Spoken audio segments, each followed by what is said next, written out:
Orang tuh kan ada yang sensitif terhadap dosis dan terhadap waktu minum kafein. Ada yang kayak Gatot Kaca, kebal, mau minum berapa banyak, mau minum kapan juga nggak ada efeknya terhadap badannya dia gitu. Ada orang yang sama sekali nggak bisa minum kopi. Kalau misalnya orang tersebut minum sensitif terhadap kopi dalam jumlah yang besar, maka dengan diencerkan dia minumnya pelan-pelan, maka kafeinnya kan masuknya pelan-pelan gitu sih. Oke. Tapi intinya batas wajar itu kalau diterjemahkan ke dalam cangkir 2-4 ya. Ya.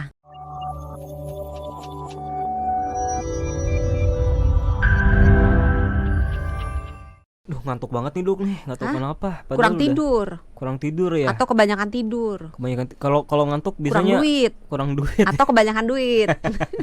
Kayaknya harus minum kopi deh Dok. Kalau minum kopi udah kan malam jangan minum kopi. Emang kalau malam nggak bagus? Ntar nggak bisa tidur. Oh iya, tapi kan ini harus kerja nih, siaran sampai malam. Cuci muka ya. Lompat.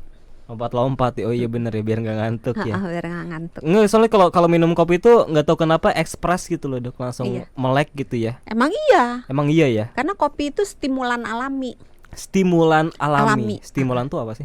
Stimulan itu membuat kita terstimulasi gitu. Jadi memang dia membuat kita jadi secara fisik nggak capek, secara mental membuat kita lebih mudah berfokus, lebih mudah berkonsentrasi, dan nggak cepet ngantuk. Oh gitu. Jadi moodnya juga bagus. Kopi bisa bikin nggak ngantuk tuh bukan mitos ya, emang Enggak, fakta memang ya. Iya, memang karena fakta. memang dia alaminya dari sananya udah bisa bikin orang jadi lebih fokus itu ya bahasanya ya. Dan buat orang-orang yang depresi, minum kopi itu memperbaiki depresinya. Tapi kan nggak boleh banyak-banyak dong, ya kan? Nggak boleh berlebihan ya kan. Makanya ada orang yang bilang harus tetap pada batas amannya. Iya, segala sesuatu yang bagus itu kalau diminum secara berlebih-lebihan, hasilnya belum tentu jadi lebih bagus, termasuk kopi. Nah, kalau kita ngomongin batas aman kopi nih Dok, sebenarnya bisa dilihat itu dari kadar kafeinnya kah, atau dari jumlah gelasnya kah? Sebetulnya lebih akurat kalau dari kadar kafeinnya, karena kalau misalnya dari gelasnya, orang itu misalnya minumnya kopi yang dekaf, yang kafeinnya udah dibuang sebagian besar, maka itu akan batasan gelasnya akan jadi lebih banyak gitu. Tunggu, kadar kafein. Berarti misalkan nih saya menyeduh kopi satu cangkir misalkan 500 ml, itu belum tentu kafeinnya 500 ml gitu maksudnya.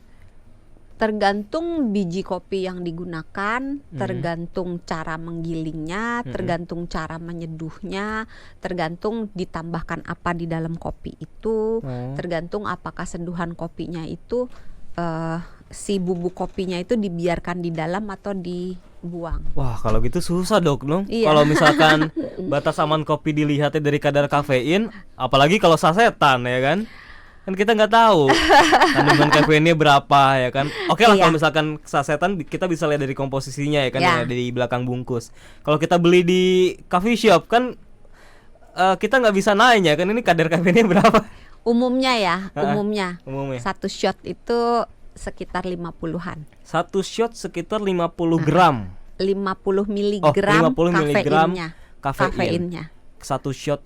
Oke. Kalau yang sasetan itu bisa macam-macam ya? Kalau sasetan tergantung Tergantung ya, nggak bisa dipastiin ya. Enggak. Tapi kalau kopi yang pada umumnya dibuat gitu, kayak coffee shop gitu ya, barista. Kopi hitam biasa ya, itu pada umumnya sekitar 90 sampai mungkin 100-120 miligram dalam satu cangkir. Dalam satu cangkir ukuran 240 cc. Oke. Kurang lebih ya, karena kembali lagi tergantung dari cara, banyak tuh, tergantung biji kopinya, tergantung ngegilingnya gimana, nyangrai biji kopinya gimana. Itu pengaruh semua ke kadar kafein yang nanti ada di dalam seduhan kopi tersebut. Biji kopi misalkan Arabica sama yang misalkan Robusta gitu beda-beda ya. Arabica lebih rendah, Robusta lebih tinggi. Pada umumnya ya, umumnya. Nah, batasnya emang berapa sih Dok per hari itu yang bisa diminum kafein, jumlah kafein per hari ada nggak? Tergantung. Kalau dokter Santi tergantung tergantung. Kalau dewasa itu 400 mg per hari, bukan per kali ya, per hari.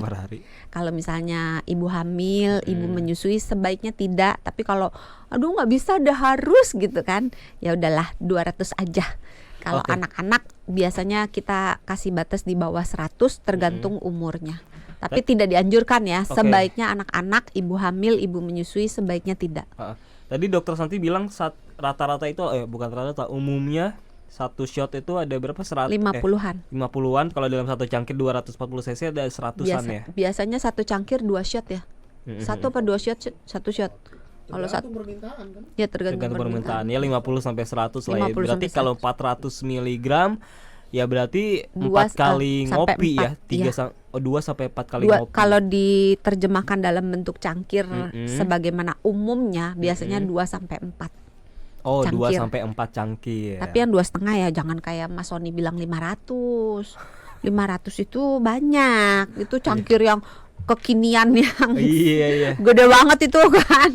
Jangan segitu. Tapi rata-rata coffee shop juga udah package-nya dengan cangkir yang rata-rata 250-an cc ya, nggak yang gede-gede ya. Kalau coffee shop tuh biasanya ya jarang ke coffee shop sih. Oh, jarang.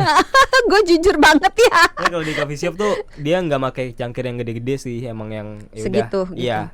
Tapi kalau di coffee shop itu kan tergantung coffee shopnya lagi di mana. Iya, biasa ada ukurannya ya. Iya, ada ukuran small medium. Terus ya. Di coffee shop itu jarang yang cuman kopi sama air panas. Apa namanya? Americano. Jarang. Biasanya orang pesennya kan banyak tambahan-tambahannya. Americano kan pahit ya. Biasanya kan mintanya yang latte. Sebetulnya pahit tidaknya tergantung jenis kopinya sama tergantung sangrainya. Kalau sangrainya lama, biasanya dia akan lebih pahit, tapi konsekuensinya kafeinnya akan lebih rendah. Iya kan banyak orang kan tadi dokter bilang pilihnya yang bukan yang pahit, yang ada manis ya kan. Misalkan ada latte-nya atau yang ditambah susu. Nah, kalau untuk apa nih? Tergantung kopi. Karena kopi itu mau ditambahkan sesuatu atau tidak tergantung orangnya.